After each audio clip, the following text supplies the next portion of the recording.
Hello and welcome.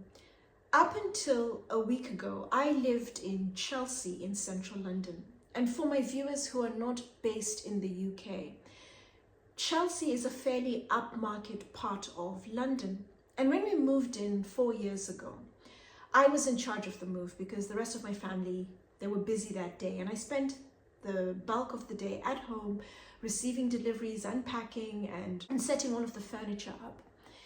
And at the end of the day, just before everybody was due home, I popped over to the supermarket to buy food for the evening meal.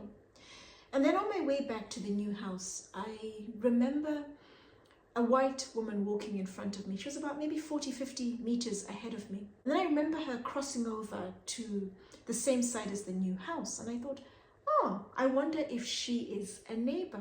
And sure enough, as she walked past our house, she started to slow down and look in her handbag for her keys. And then she proceeded to walk up the stairs of the next house. And then when she reached the top of the stairs, she stopped and looked around, which is what I would expect, someone just being aware of their surroundings, their safety, for example. And then she noticed me and she stopped and she looked at me fairly sternly. And then I noticed that the closer I walked towards her, her body language had started to change. I could see she was starting to look a little anxious, possibly a little scared. And what really threw me was when I was literally steps away from my front door, she started to clutch her handbag. And I thought, oh my goodness, why would you do that? And in the 30 years I have lived in the United Kingdom, I have never experienced such overt racism. And then when she saw me walk up the stairs into my house, she literally fell through her front door from relief because she realized that I was going to her house. I guess her looking around from the top of the stairs, she was trying to see what was I up to, where was I going to? And then a few days later, after I had time to reflect, after the dust of the move had settled, we realized that there weren't any other Black people of color across the board in the entire block we lived in. There was only one other lady and everybody else was white.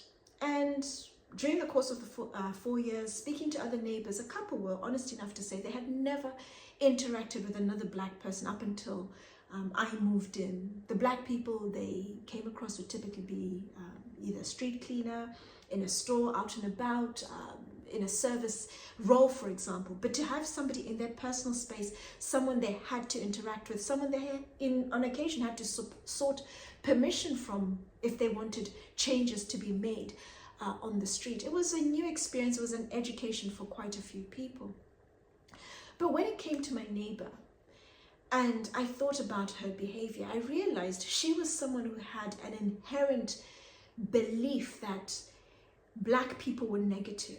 The way she clutched her bag, Black people are thieves. She stopped and looked at me to see what I was doing. She possibly was thinking, what is she doing? She must be up to no good. And then when she saw me walking up the stairs and she started to see me all the time, she must have thought, oh my goodness, there's now a Black person in the neighborhood. And I thought, oh my goodness, what a shame, because the way I walked towards her, my demeanor, my body language, the way I looked at her, there wasn't anything threatening I gave off. She just had her own inherent beliefs based on, I don't know whether it was how she's been raised or just what she's read or possibly other interactions. But what a shame. But it also made me realize that China's exactly the same. China's a country, their manufacturing industry has been marred by really bad publicity.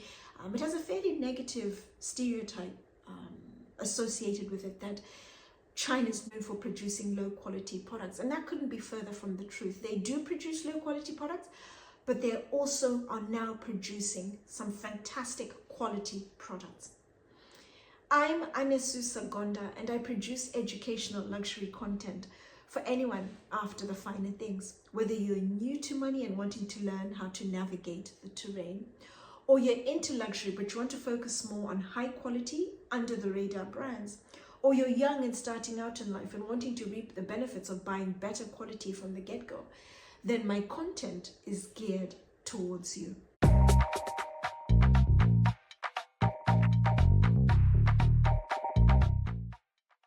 This video was inspired by this comment. I am from checking Maison Porsche from their website.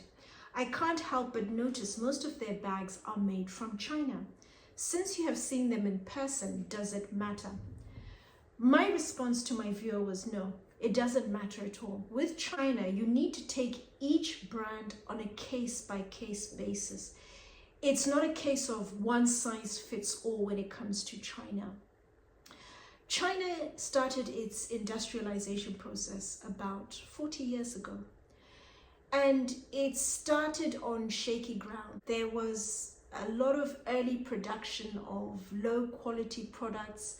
There were a number of high profile, highly publicized counterfeit product recalls that helped to set the tone and in turn fed into the negative stereotype associated with made in China. Made in China is typically synonymous with low quality, poor quality, but that couldn't be further from the truth. China still does produce low quality products, and that's purely because the world globally still wants low quality products. There is demand for low quality products, and China will fulfill that demand. But there is demand for better, higher quality products than what they initially started with. And so with each brand, you need to take it on its own merits, because increasingly more brands are producing their products, they're manufacturing their products in China. China is now a global manufacturing powerhouse. One of its biggest resources is its people. It has a population of about 1.4, 1.5 billion people, which translates into a fairly sizable, a big labor force. Coupled with the fact that they have, in the industrialization process, during that whole process, they have built fairly sizable production facilities with fairly sophisticated machinery in some of their factories. And then throw into that, they have a fairly well integrated supply chain.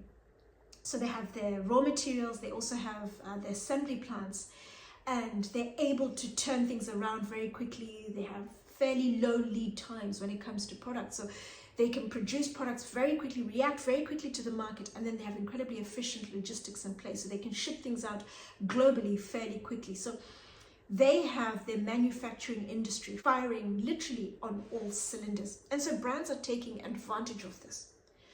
But what I've learned and I've observed, you have increasingly more brands going to China. Think of some of the big aspirational brands, Burberry, Armani, Prada, for example. They're producing some, and in other cases, all of their products in China. Two brands I've been asked about, Totem and Kate, I'll talk about soon. Totem, they produce some of their clothes in China. There is a coat again I'm eyeing, and I'm hoping it'll go down a bit more. Black Friday sales. It's made in China, not an issue. Heard it was made in China and I thought, oh, didn't even balk. There is a brand that is the brand of the moment. Everybody is fawning all over Coach. Their leather goods, better than Hermes, amazing quality, absolutely spectacular leathers. And then you also have an American brand, a clothing brand, Lafayette 148, I was asked about last year, and I managed to see for the first time a few weeks ago in Atlanta. They produce their apparel in one of their factories, they have global factories. One or two of their factories are in China, and they actually own those factories. Brands are going to China, as I mentioned, because they have the numbers, they have the production facility. But brands that are going to China are vigilant, like you have to be with other countries as well when you're producing internationally. But with China, it's very much a case of there is a multitude of factories that can produce absolutely anything you want to any specification. Where companies are doing incredibly well, like Maison Porsche, for example, is it's one of two situations. You will have brands like Maison Porsche. I would imagine Maison Porsche do not own their factories, but they have an ongoing, fairly strong, good relationship with a factory that they've possibly been using for an extended period of time. Please do let me know in the comments down below if they own their own factories, but I don't think so. And they will have a fairly good relationship with an established factory. And they will give incredibly clear guidelines when it comes to the specification, the designs of the products. They will have quality control measures in place and possibly even conduct audits on the factory to ensure the factories are being environmentally and socially responsible, especially when it comes to luxury. That way they're able to consistently maintain high quality products all the time. And then you have brands like Lafayette 148, for example. They own their own factory, so you're able to entirely manage the whole production process meticulously from start to finish.